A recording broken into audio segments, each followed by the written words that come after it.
Well. Lammy is facing pressure to apologize for his past comments, as Trump's ally has hit back on his comments.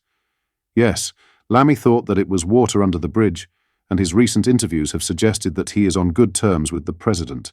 However, his former Secretary of Defense has claimed otherwise. We will go over what has been said, whilst also going over all of the latest news from up and down the country. But first, hit the like button and subscribe to the channel and join our fast-growing community.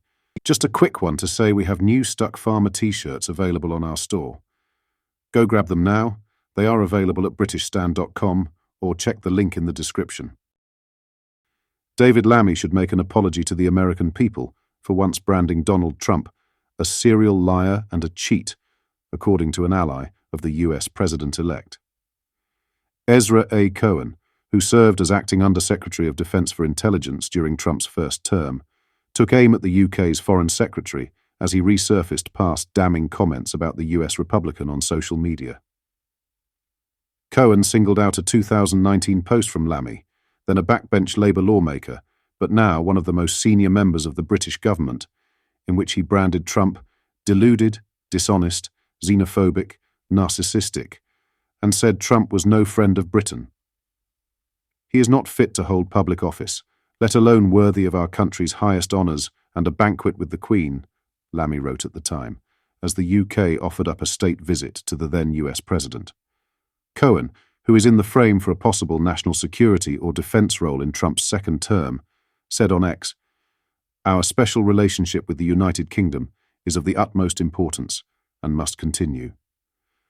Thus I look forward to David Lammy's apology to the American people who overwhelmingly chose President Trump as our leader." Lammy's past comments on Trump have come under intense scrutiny in recent days, as Britain's recently elected centre-left Labour government tries to build bridges with the US election winner. Beyond the posts highlighted by Cohen, Lammy has branded Trump a neo-Nazi sympathising sociopath, described him as a dangerous clown and a racist KKK and Nazi sympathiser, and vowed to oppose a visit to the UK by the then president. In recent months, Lammy has taken a markedly different tack, seeking to build bridges with key players in the Trump orbit on a trip to Washington, D.C., and last week, saying his past comments were old news and stressing his ability to find common ground. He's faced sharp criticism from Conservatives in the UK, however. Tory leader Kemi Badenoch has called on Lammy's boss, Prime Minister Keir Starmer, to apologise. What are your thoughts on this?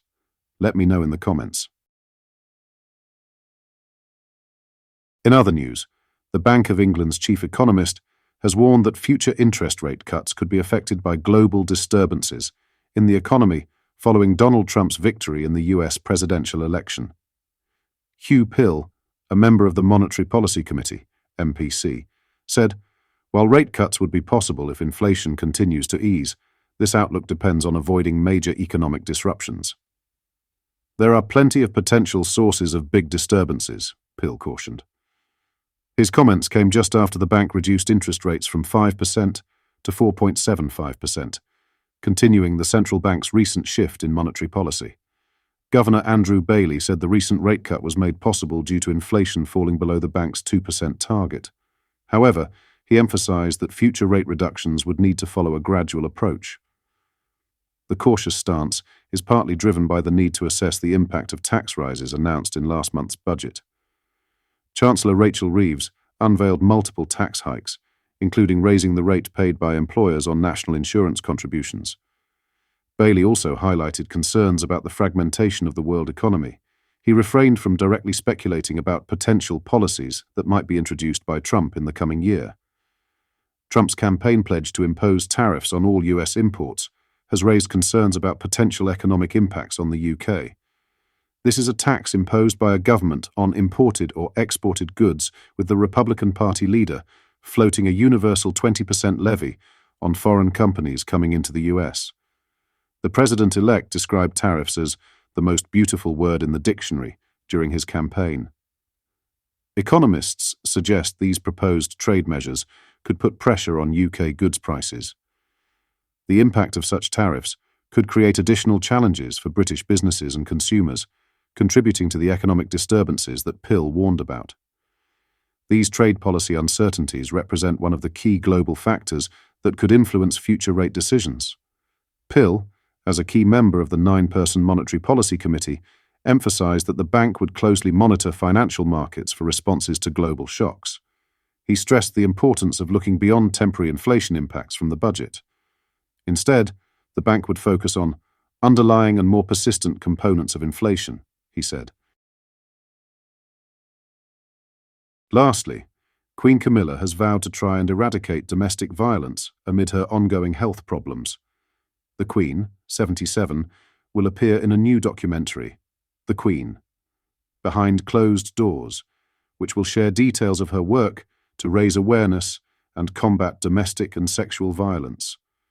Her Majesty met with a former Miss England, Rahema Muthamia, 30, at Buckingham Palace, one of several domestic violence survivors who share their real-life experiences in the programme. Rahema told her story about being stalked by an ex-partner. She said, "I got a knock to say my ex-boyfriend was outside my block of flats, and at 10 p.m. at night. I just didn't feel safe anywhere." The documentary will showcase a full year of engagements and meetings with survivors of domestic abuse. Camilla has been a passionate campaigner on the issue for over a decade, working with organizations to break the taboo around the issue and support survivors. Rahema told Camilla, "Once you start speaking, it's very empowering. From that moment, you feel you've taken back the control that they took from you. I had the opportunity to enter into a pageant of all things, and I won and became Miss England's 2021, and it was so funny that a beauty pageant helped me turn my pain into a purpose. Life doesn't end after abuse. I think it's just a new chapter, and you become a stronger woman from it." The Queen praised Rahema and other survivors for speaking up about their experiences. "I think through getting some of these wonderfully brave survivors to actually get up and talk about it has made people sit up and listen. There are a lot of feisty women out there who've been through it, come out the other end and are now telling others how to do it, and that's what we want." Rahema expressed her views on why not all victims speak up about abuse they have suffered. She said, "It feels like a dirty secret that you have, and it's that shame of, I can't tell other people about it because they're going to look at me differently." Speaking on Camilla's work, Rahema said, "She is giving survivors like me a voice." 1 in 5 adults are victims of domestic abuse in the UK, including a quarter of women. In the new documentary, viewers are expected to see various examples of the Queen's work to tackle the issue, including scenes of her hosting a roundtable with teenagers and celebrating International Women's Day at Buckingham Palace. What are your thoughts on what we discussed in today's video? Let me know down in the comments section below. If you've not yet already, make sure you do drop a like on this video and subscribe to the channel for more British content. Thank you. Take care. Goodbye.